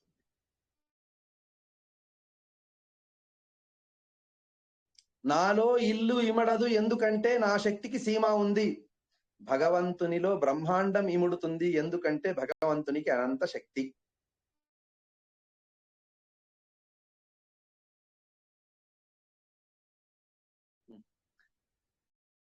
ఒక ఇంటిని శుద్ధి చేయడమే కష్టం. కొందరు ఇల్లు చాలా పెద్దగా ఉంటాయి, దాన్ని కసునూకడానికే అవుతుండదు. ఎందుకన్నా ఇంత పెద్ద ఇల్లు కట్టుకున్నామా అనేటువంటి బాధ ఉంటుంది వారికి. అటువంటిది 4 ఇంట్ల కర్మలను వీడికే ఇచ్చేస్తే గతి ఏంటి? అటువంటిది ఒక ఊరుని శుద్ధి చేయాలి, శుచిగా ఉంచాలి, ఏమవుతుంది వీడి పరిస్థితి? అటువంటిది భగవంతుడు బ్రహ్మాండాన్ని శుద్ధిగా ఉంచడానికి ప్రయత్నిస్తాడు. ఏ కాలంలో ట్యాంకులో నీళ్లు ఎన్ని ఉన్నాయో అని దానికి ప్రతిరోజు పైనకి ఎక్కి వెళ్ళి ట్యాంక్ మూత తీసి చూసి రావాలి. బాత్రూమ్ స్నానానికి వెళ్ళాను, నీళ్ళు లేకపోతే గతి ఏంటి? అటువంటిది బ్రహ్మాండానికి కావలసినటువంటి నీరు 4 నెలలు వానాకాలంలో నీళ్లు ఇస్తాను, దీని చేత నించుకోండి ట్యాంక్ లో, మీ ట్యాంక్ లో. తర్వాత 8 నెలలు మీరు వాటిని వాడుకోండి. అలా అని చెప్పి 12 నెలలు వర్షాన్ని ఇచ్చేస్తే వానాకాలంలోనే మనకి యాసిడ్ వచ్చేస్తుందండి. ఏం వానండి, ప్రతిరోజు చాలా అయిపోయింది, బయటికి వెళ్ళలేం, లోనికి రాలేం అనేనే ఇస్తాం. అందుకు భగవంతుడు అంటాడు, చేంజ్ చేస్తాను, 3 నెలలు మీకు చలినిస్తాను, 4 నెలలు చలినిస్తాను మీకు, 4 నెలలు ఎండనిస్తాను మీకు. ఎండ లేకపోతే చెట్లు పెరగవు, చలి లేకపోతే ఔషధాలు పెరగవు, వాన లేకపోతే ఏదీ లేదు, నీళ్ళు లేకపోతే. కనుక ఇటువంటి ప్రపంచానికి, బ్రహ్మాండానికి కావలసినటువంటి నీళ్లను గాని, ఎండను గాని, ఔషధులను గాని భగవంతుడు పుట్టిస్తూ ఉన్నాడు. మరి ఈయనకు మహాశక్తి ఉండాలా లేదా? లేకపోతే ఒక ఇంటిని మనం సవరించుకోవడానికి కుదరదు మనకు. అటువంటిది బ్రహ్మాండాన్ని నియంత్రించాలంటే ఆయన శక్తి ఎంత ఉండాలండి? సర్వ కర్మలు జరగడానికి ఆయన కావాలంటే సర్వవ్యాప్తి ఉండాలి కదా. కనుక భగవంతుడు అన్ని పదార్థాలలో ఉన్నాడు. సర్వభూతేషు ఏన ఏకం భావం. తరువాత ప్రతి ఒక్క ఇండివిజువల్ జీవిలో భగవంతుడు ఇండివిజువల్ రూపంతో ఉన్నాడు. ఒక చీమలో ఒక చీమ రూపంతో, ఇంకో చీమలో ఇంకో చీమ రూపంతో, గండు చీమలో గండు చీమ రూపంతో, ఎలుక, కుక్క, పంది, ఆయా జీవాలలో ఆయా రూపంతో భగవంతుడు ప్రత్యేకంగా ఉన్నాడు. అన్ని జీవరాశుల్లో ప్రత్యేకంగా ఒక్కొక్క రూపంతో, అన్ని జీవరాశుల్లో కలిసి ఒక రూపంతో. ఇది భగవంతుని వ్యాప్తి. ఇది అత్యద్భుతం అండి. ఇది ఒక పెద్ద సైన్స్. దీనికోసం మనకు కొన్ని రోజులు కావాలి తెలుసుకోవాలంటే. కనుక అన్ని భూతాలలో, చీమలో ఉన్నటువంటి, దోమలో ఉన్నటువంటి, ఈగలో ఉన్నటువంటి, ఎలుకలో ఉన్నటువంటి, కుక్కలో, పందిలో ఉన్నటువంటి భగవంతుడు అందరూ కూడా ఏకం, ఒక్కడే. ఒక్కడే అంటే ఏమి? సమానమైనటువంటి శక్తి కలిగినటువంటి వాడే. అలా అయితే ఈగ చేసేటువంటి పని చీమ ఎందుకు చేయదు? చీమ చేసేటువంటి పని మరొకటి ఎందుకు చేయదు? యోగ్యత ఎంత ఉందో అంత మాత్రమే వారి యోగ్యతకు తగ్గట్టుగా అందులో ఉన్నటువంటి భగవంతుడు చేస్తాడు తప్పితే భగవంతునిలో ఎటువంటి వ్యత్యాసం లేదు. మరలా అదే కరెంటు విషయంలో పోదాం.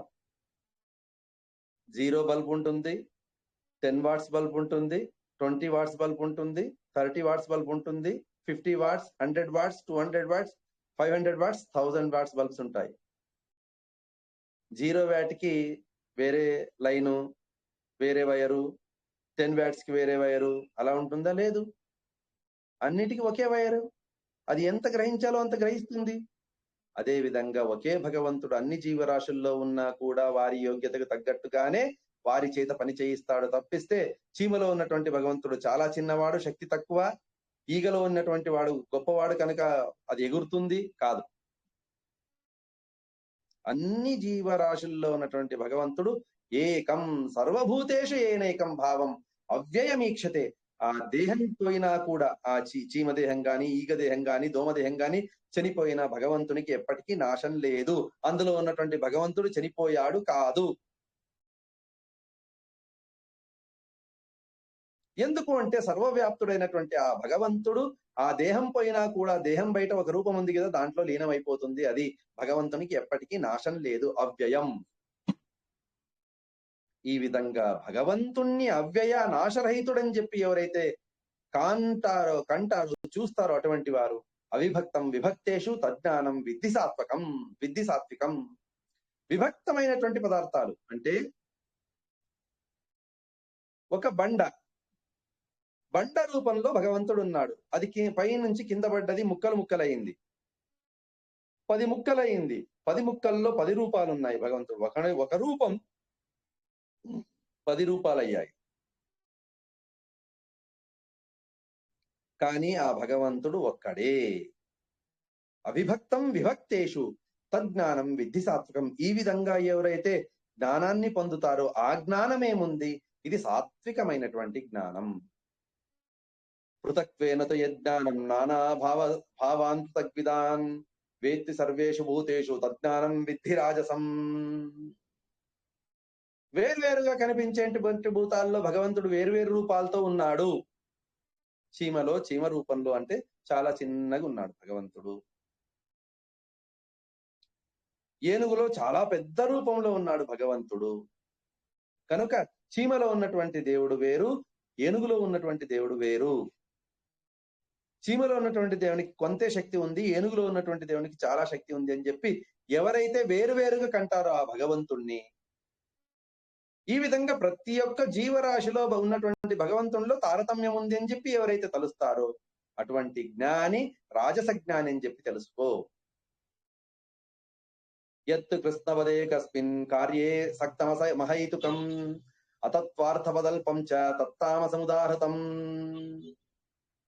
తత్వాన్ని తెలుసుకోకుండా, శాస్త్రాన్ని తెలుసుకోకుండా అన్ని జీవరాశుల్లో ఉన్నటువంటి వాడు కాదు. అన్ని జీవరాశులు భగవంతుడే. జీవరాశులలో ఉన్నవాడు అంటే ఏమవుతుంది? భేదమైపోతుంది. కాదు, నేను దేవుణ్ణి ఒకటే.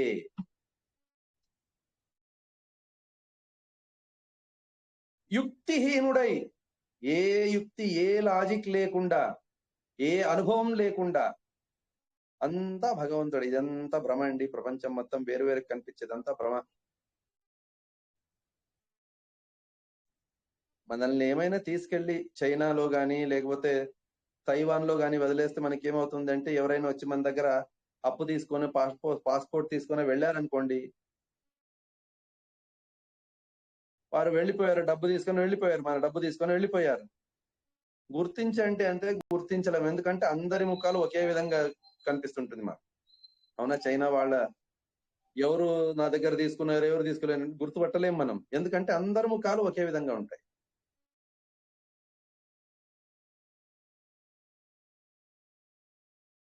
అలా అందరూ భగవత్ స్వరూపం అయి ఉంటే అందరికీ ఒకే రూపం ఉండాలి. అలా ఉందా?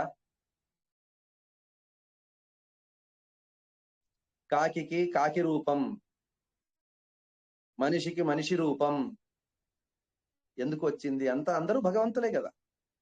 భగవంతుడు ఒక్కడే, ఒకటే రూపం ఉంటుంది. అలా అయితే అందరూ ఒకే రకంగా ఉండాలి. ఒకే రకంగా లేరు కనుక భేదం ఉన్నది. ఈ భేదం భ్రాంతి అండి. నిన్న విన్నాం, భేదం భ్రాంతి అయితే దాని నుంచి పని కాకూడదు.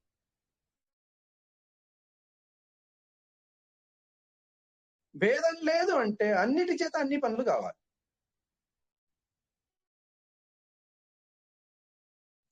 మొబైలు భగవంతుడే, నేను భగవంతుడినే. మొబైల్తో అయ్యేటువంటి పని నాతో కావాలి, నాతో అయ్యేటువంటి పని మొబైల్తో కావాలి. అందరూ భగవంతులే కదా. ఈ విధంగా ఎవరైతే హేతువాదం లేకుండా, లాజిక్ లేకుండా అందరూ ఒక్కటే అనేస్తారు, అటువంటి వాడు కార్యే సక్తం అహైతుకం అతత్వార్థ వదల్పంచ తత్తామసముదాహృతం. అల్పుడు భగవంతుడు, ఏ గుణం లేదు. భగవంతునికి ఒక్క గుణం కూడా లేదు. భగవంతుడు నిర్గుణుడు. భగవంతుడికి కర్మ లేదు, అకర్మ, ఏ పనులు చెయ్యడు అని చెప్పి ఎవరైతే విచారం చేస్తారో, ఎవరైతే ఇటువంటి జ్ఞానం కలిగినటువంటి వాడు ఉంటాడో అటువంటి వాడిని తామస జ్ఞాని అని అంటారు అని చెప్పి, ఈ విధంగా కృష్ణ పరమాత్ముడు సాత్విక, రాజస, తామస, జ్ఞానం, బుద్ధి, వీటి విభాగాన్ని చేస్తూ విస్తారంగా చెబుతూ వెళ్తున్నాడు. చెప్పిన తర్వాత, అర్జున, ఈ విధంగా నేను ఉపదేశం చేశాను, నీకు అర్థమైందా అని ప్రశ్నించగా, సర్వగుహ్యతమం భూయ శృణుమే పరమం వచః ఇష్టోసిమే దృఢమితి తతో వక్ష్యామి తే హితం. ఈ విధంగా చాలా విస్తారంగా ఉంది, సమయం లేదు కనుక నేను చివరికి వెళ్ళాను. సర్వగుహ్యతమం భూయ శృణుమే పరమం వచః. అన్నిటిలో చాలా రహస్యమైనటువంటి మాటను చెబుతాను విను. ఇష్టోసిమే దృఢమితి తతో వక్ష్యామి తే హితం. ఎందుకు రహస్యాన్ని నాకు చెబుతావని అడుగుతావా? నువ్వు నాకు చాలా ఇష్టం అర్జున. నాలో నువ్వు దృఢమైనటువంటి ప్రేమను చేస్తావు కనుక నేను చెప్తాను విను, నీకు హితమైనటువంటి దాన్ని. శాస్త్ర సారం ఇది. పాలకడలిలో ఉన్నటువంటి వెన్నను తీసి చెబుతున్నాను నీకు అని చెబుతూ ఉన్నాడు. మన్మనాభవ మద్భక్తో మద్యాజీ మాం నమస్కురు మామే వైష్యసి సత్యంతే ప్రతిజానే ప్రియోసి మే.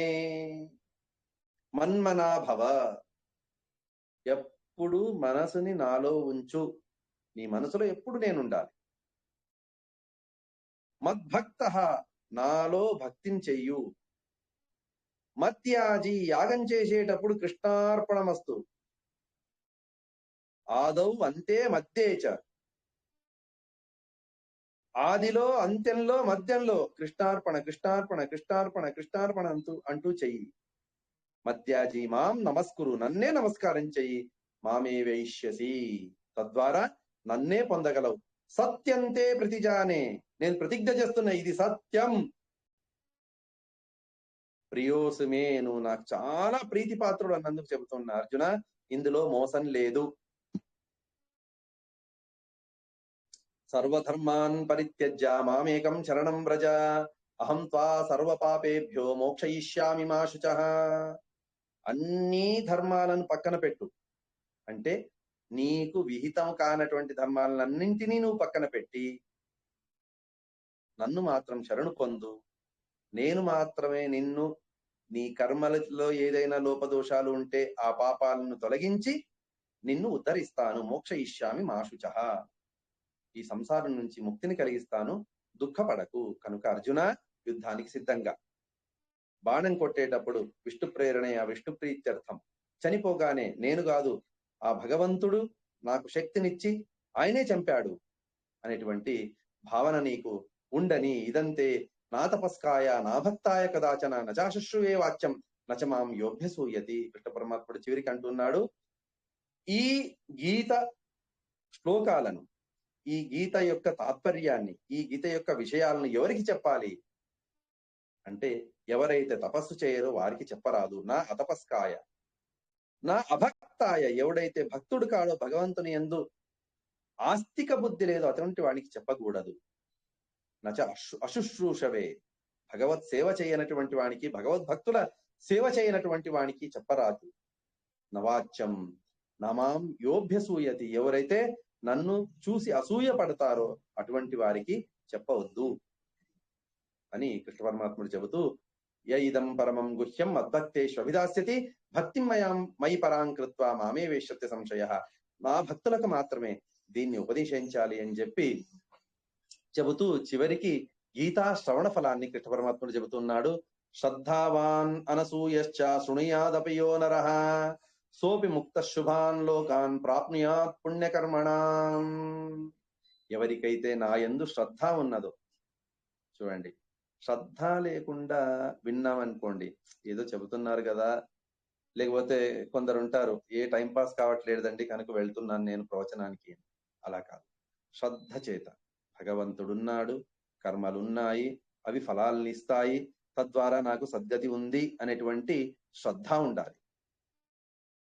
అనసూయశ్చ, అసూయ పడకూడదు. అటువంటి వాడు శ్రద్ధావాన్ అనసూయశ్చ శృణుయాదపి యో నరః, ఎవరైతే అటువంటి వాడు విన్నా కూడా, చెప్పవలసిన అవసరం లేదు, అధ్యయనం చేసుకొని కష్టపడి చెప్పవలసిన అవసరం లేదు, విన్నా కూడా విని అక్కడే వదిలేసి వెళ్ళకూడదు. మీరు చెప్పారు, మీ దగ్గరే ఉంచుకోండి గురువు గారు అని చెప్పి వారికి నమస్కారం చేసి వాళ్లకు ఆ పుణ్యాన్ని మీకే ఇస్తున్నా అని చెప్పి వెళ్ళిపోకూడదు. దాన్ని ఆచరించాలి, ఆ ధర్మాలను ఆచరించాలి. సోపి ముక్త శుభాన్ లోకాన్ ప్రాప్నుయాత్ పుణ్యకర్మణాం, అటువంటి వాడు ఈ అశుభలోకాల్ని త్యజించి శుభలోకానికి వెళ్తాడు.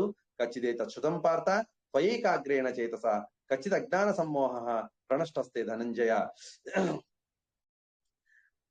అర్జున, ఏకాగ్ర మనసుతో విన్నావు కదా, నీ సంశయాలన్నీ కూడా పరిహరించాను కదా అని చెప్పి అడగగానే అర్జునుడు అంటున్నాడు, స్వామి, అన్ని మోహాలు నాలో తొలగిపోయాయి, నా మనస్సు ఇప్పుడు చాలా ప్రశాంతంగా ఉంది, యుద్ధం చేయడానికి నేను సిద్ధంగా ఉన్నాను అని అర్జునుడు చెప్పగానే ఈ విధంగా కృష్ణ పరమాత్ముడు ఆ ఉపదేశాన్ని చేసిన తర్వాత సంజయుడు అంటున్నాడు, ఇత్యహం వాసుదేవస్య పార్థస్య చ మహాత్మనః సంవాదం ఇమమశ్రౌష్యం అద్భుతం రోమహర్షణం. ఈ విధంగా వాసుదేవుడు కృష్ణ పరమాత్ముడు అర్జునునికి ఉపదేశం చేసినటువంటి దాన్ని విని నా రోమాలు నిక్కబడుచుకున్నాయండి, రోమహర్షణమైంది నాకు.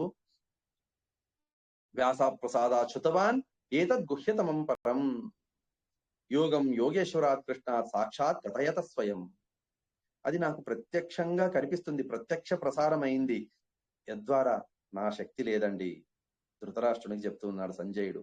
ఆ వేదవ్యాసుల వారు నాకు దివ్యమైనటువంటి దృష్టినిచ్చి దాన్ని నువ్వు ధృతరాష్ట్రునికి చెప్పు అని చెప్పావు కనుక నేను చూడ్డానికి సాధ్యమైంది.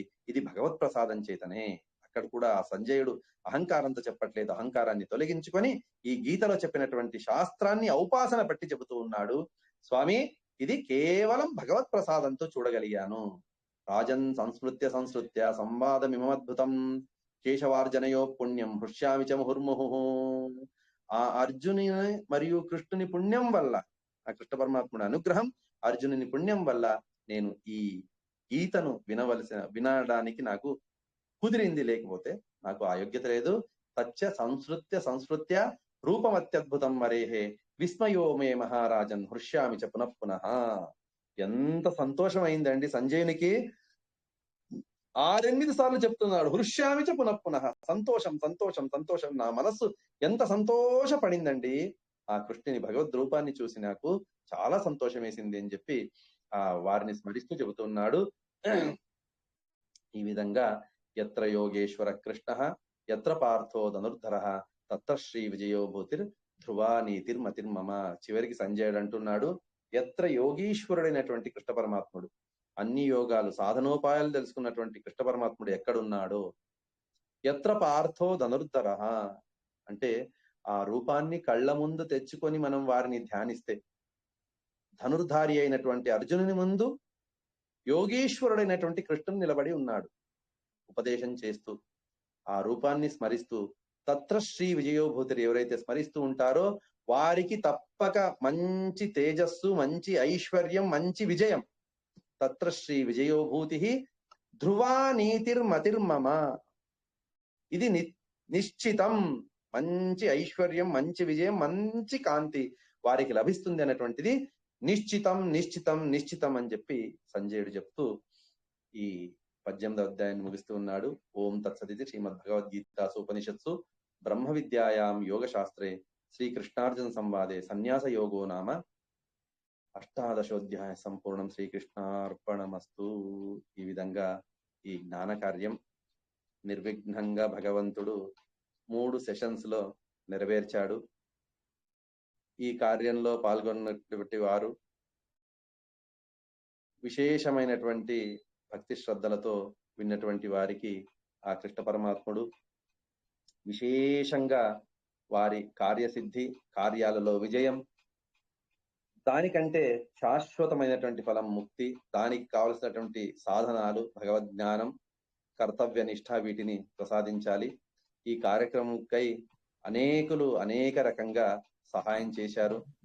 విశేషంగా ఆనందరావు గారు మాకు మరియు యజమానులకు వారిదిగా నిలిచి వారు దైహికంగా, ఆర్థికంగా సేవ చేశారు. కొందరు సేవ చేసేటప్పుడు గుప్తంగా సేవం చేశారు, ధనదానం చేశారు, నాకు ధనదానం చేశారు. పేర్లు చెప్పొద్దని అన్నందుకు వారి పేర్లు చెప్పట్లేదు. తర్వాత అనేకులు ఆయా రోజు యొక్క ప్రవచనపు ధన సహాయాన్ని, ధనదానాన్ని, ఆ రోజు సేవ మాది అని చెప్పి అనేకులు తమ తమ సేవను ఆ కృష్ణ పరమాత్మునికి అందించారు. అటువంటి వారికి కూడా ఆ కృష్ణ పరమాత్ముడు తర్వాత విశేషంగా గోపిక ప్రసాద్, వీరు వినాలి అనేటువంటి గొప్ప సంకల్పం చేత, స్థిర సంకల్పం చేత చాలా పట్టుబడి ఓసారి అన్నారు, నేను చూద్దాంలేండమ్మా అని నేనన్నాను. అలా కాకుండా వెంటపడి జ్ఞానయజ్ఞం కావాలి అని చెప్పి అన్నారు. వారికి కూడా తర్వాత వారి కుటుంబ సభ్యులకి అందరికీ భగవంతుడు విశేషమైనటువంటి జ్ఞానం, భగవద్జ్ఞానమే శ్రేష్టం, దానికంటే గొప్పది ఏం లేదు. అటువంటి భగవద్జ్ఞానాన్ని ప్రసాదించి భగవత్ ప్రసాదం చేత వారికి అందరికీ సంసారం నుంచి ముక్తి కలగాలని చెప్పి ప్రార్థిస్తూ ఈ 4 మాటలను అస్మత్తు గ్రంథర్యామి భగవంతుని సమర్పిస్తున్నాను. ఇందులో ఏదైనా లోపదోషాలు కానీ, కొన్నిసార్లు అవసరంతో విషయాన్ని ముగించాలనేటువంటి అవసరంలో కొంచెం ఎక్కువ తక్కువ మాట్లాడుంటాను. దాని నుంచి ఎవరికైనా మనసుకి నొప్పి అయి ఉంటే నన్ను మన్నించండి. ఏదైనా గుణాలు ఉంటే దాన్ని స్వీకరించి దాన్ని ఆచరించి అందరూ అనుగ్రహానికి పాత్రలు కావాలని చెప్పి ప్రార్థిస్తూ ఈ 4 మాటలను ముగిస్తున్నాను. అర్థాంతర్గత శ్రీకృష్ణార్పణమస్తు.